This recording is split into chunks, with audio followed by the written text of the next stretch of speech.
సంబంధించి విచారణ జరగనుంది సిబిఐ కోర్టులో. ఇప్పటి వరకు అయితే అసలు ట్రయల్ మెయిన్ కేసెస్కి సంబంధించిన ట్రయల్ అయితే మొదలు కాలేదు. సో ఇకనైనా ఇప్పటి వరకు ఇన్నాళ్ళు అధికారంలో ఉన్నాను, సీఎంగా సమయం లేదంటూ కూడా దాటవేత ధోరణితో జగన్ అవలంబించారు. ఇక నుంచి స్పీడప్ అయ్యే అవకాశాలు కనిపిస్తున్నాయా సార్ జగన్ కేసులకు సంబంధించి, అక్రమస్తుల కేసులకు సంబంధించిన విచారణ?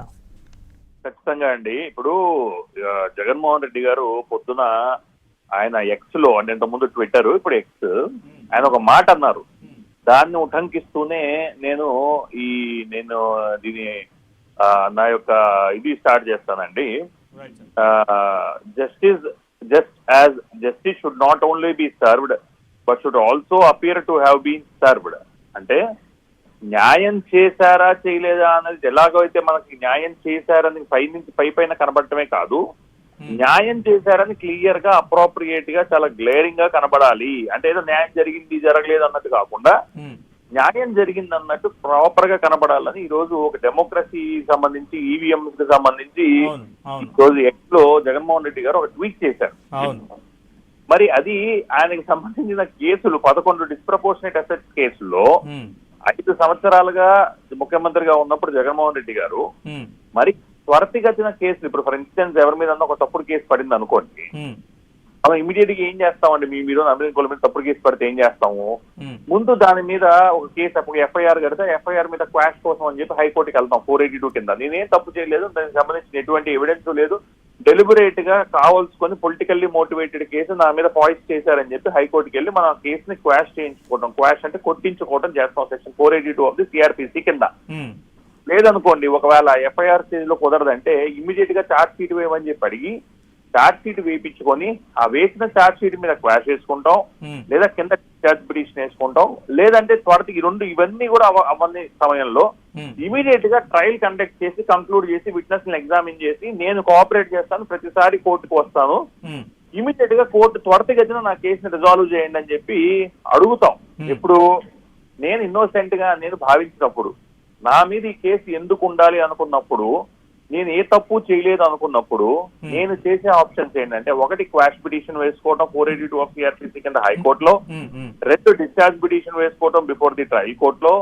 అది కూడా ఉన్నప్పుడు ట్రయల్ ని త్వరితగతిన కంప్లీట్ చేయండి, నా ఇన్నోసెన్స్ నేను ప్రూవ్ చేసుకోవాలనుకుంటున్నాను, నేను ఎటువంటి తప్పు చెయ్యలేదు, సో నేను మీకు ఎన్నిసార్లు కావాలంటే అన్నిసార్లు న్యాయస్థానానికి వచ్చే అవకాశం ఉంటుంది, వస్తాను, త్వరితగతిన కేసుని రిజాల్వ్ చేయండి అని అడుగుతాం.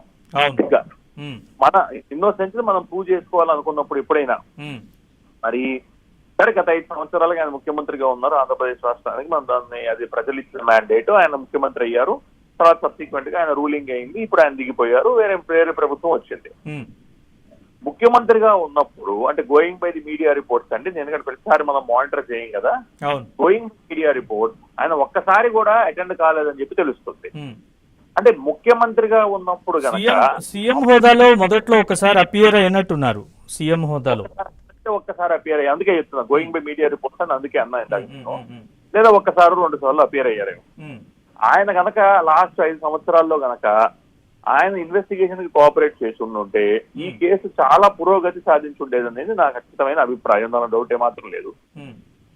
ఏదైనప్పటికీ ఆబ్సెంటీ పిటిషన్లు, డిశ్చార్జ్ పిటిషన్ మీద, ఇందాక మీరు చెప్పినట్టు డిశ్చార్జ్ పిటిషన్లు వేసుకుంటూ కేసుని ఎక్కువ కాలం పాటు ఎప్పుడు లాగుతారండి ఎవరైనా? వాళ్ళ ఇన్నోసెన్స్ మరి ఎస్టాబ్లిష్ చేసుకోవాలనుకున్న వాళ్ళు, ఇందాక నేను చెప్పినట్టు ఆ ప్రొసీజర్లన్నీ ఫాలో అవుతారు, త్వరితగతిన complete చేసుకోవాలనుకుంటారు.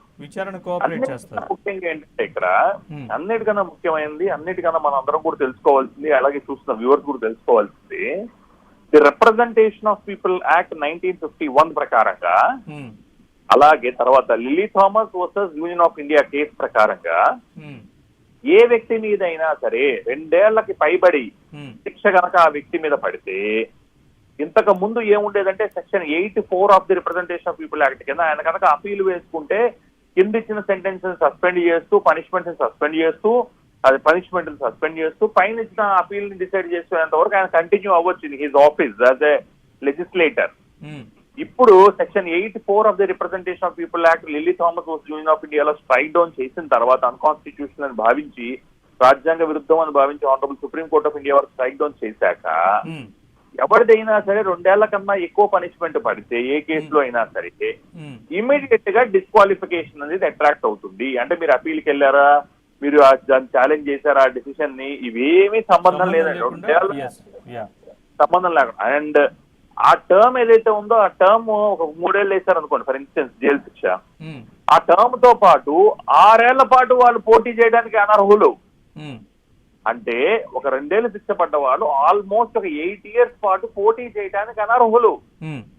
Subject to correction period ఒకసారి కన్ఫ్యూజన్ ఉంటుంది, ఒకసారి సబ్జెక్ట్ టు కరెక్షన్ అయినప్పటికీ చాలా కాలం పాటు, కనీసం 6 నుంచి 8 సంవత్సరాల పాటు, ఒక్కసారి 2 సంవత్సరాల కన్విక్షన్ వచ్చిన తర్వాత 6 నుంచి 8 సంవత్సరాల పాటు ఆ వ్యక్తి ప్రజా జీవితంలో పోటీకి అనర్హుడు. ఇది ఇంపార్టెంట్ పాయింట్. అది జరిగితే అది జరగచ్చేమో అన్న అనుమానం ఉన్న వాళ్ళందరూ ఏం చేస్తారంటే, ఇప్పుడు జగన్మోహన్ రెడ్డి గారు చేస్తున్నారని నేను చెప్పను, అది మనకి విదితం, అది మనకు తెలిసిపోతుంది. అది పక్కన పెడితే ఎవరైనా నా కన్విక్షన్ వస్తే ప్రజా జీవితంలో, ప్రజా బాహుళ్యంలో లేదా ప్రజా జీవితంలో నేను పోటీ చేయడానికి అనర్హుడు అవుతానేమో అన్న డౌట్ ఉంటే, దీని అవుట్కమ్ ఏమన్నా నా యొక్క పొలిటికల్ ప్రాస్పెక్ట్స్ మీద ఇంపాక్ట్ చూపిస్తుందేమో లేదా బేరింగ్ ఉంటుందేమో అనుకున్నప్పుడు ఇలాంటివి జరుగుతాయా అన్న ఒక డౌట్ కూడా ఉంది నాకు.